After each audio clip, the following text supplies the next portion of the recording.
Today we're going to be talking about a subject near and dear to my heart. That subject is 50 Shades.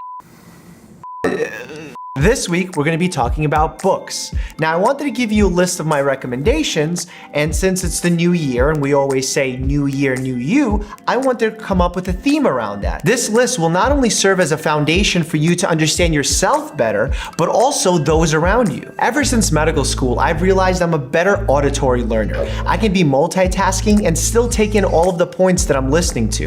In fact, I told you this before, I used to stream all of my lectures multiple times instead of sitting and reading the notes. Now, my go-to way to get these audiobooks is through Audible. In fact, Audible is the sponsor to this video, and I'll be giving you guys a 30-day free trial if you stay tuned to the end of this video. All right, let's jump right into it. I'm going to be talking about 5 books that I think will make you a better all-around you. What Everybody Is Saying by Joe Navarro. Now, I love the catchy title on this book, What Everybody Is Saying. Oh, okay, I see what you did there. This is a book covering human body language. And I think this is very important because most of human communication is actually nonverbal. Joe Navarro is actually an ex-FBI agent, and he talks about all these unique tips that you can use to read people from across the room or even someone you're interacting with, even the smallest body parts, eyelids, cheeks, fingers. The name's Sherlock Holmes. When I read this book for the first time, it shocked me. I love people watching.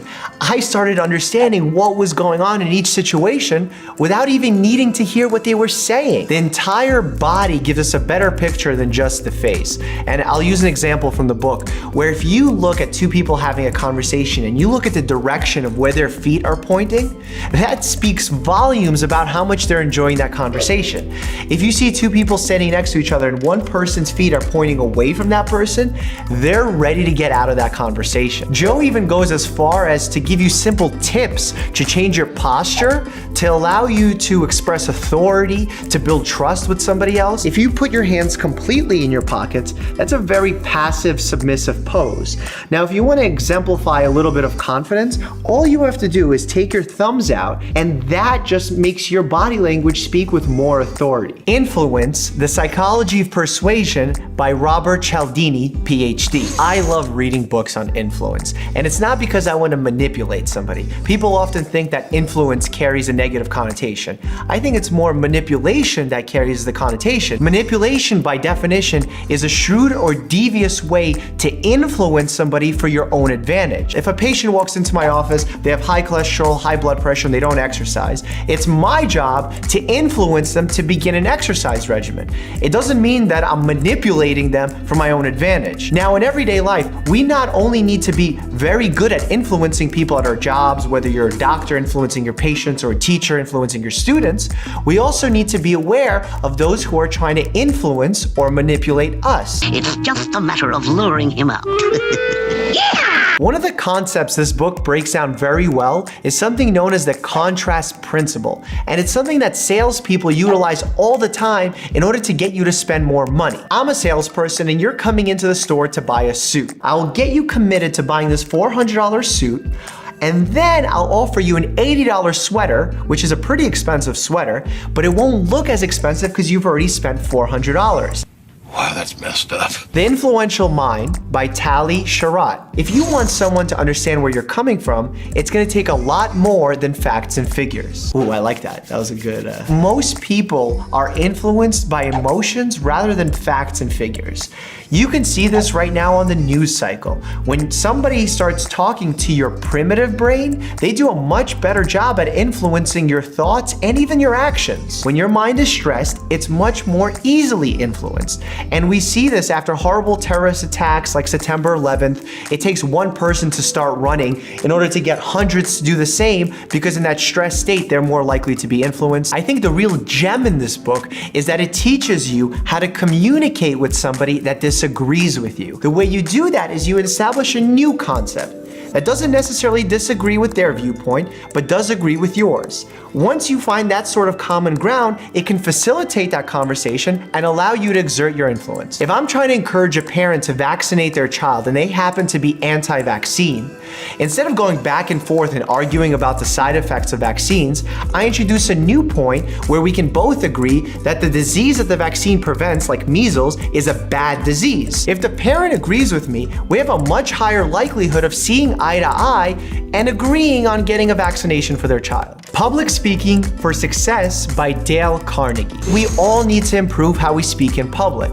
To be an effective communicator, to share your story, to influence people, to be a better person yourself, you need to be able to be a better public speaker. Dale Carnegie gives you some really simple steps that anyone can follow in order to be a better public speaker.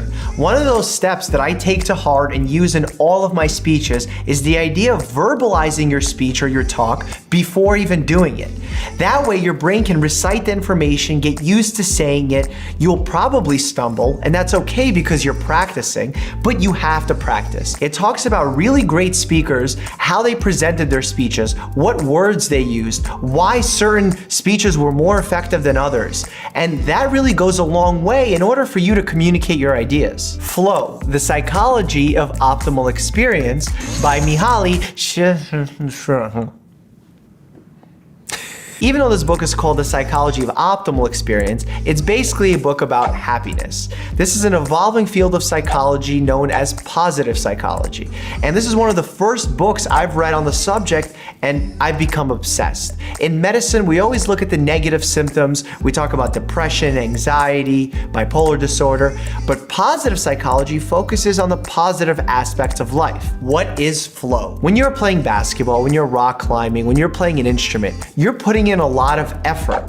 And generally, for human survival's sake at least, when we put in effort, it's done so in order to get something in return, whether that's financial return, sexual return. That feeling you feel when you're climbing a mountain, playing an instrument, playing basketball is called flow. It's a very self-fulfilling, authentic happiness that you feel. When people look at my Instagram or YouTube channels, they always comment on how happy I look, and they say that they don't believe that I'm always so happy, or that they want to know how I'm always so happy. I think flow is a great reason of why I'm happy.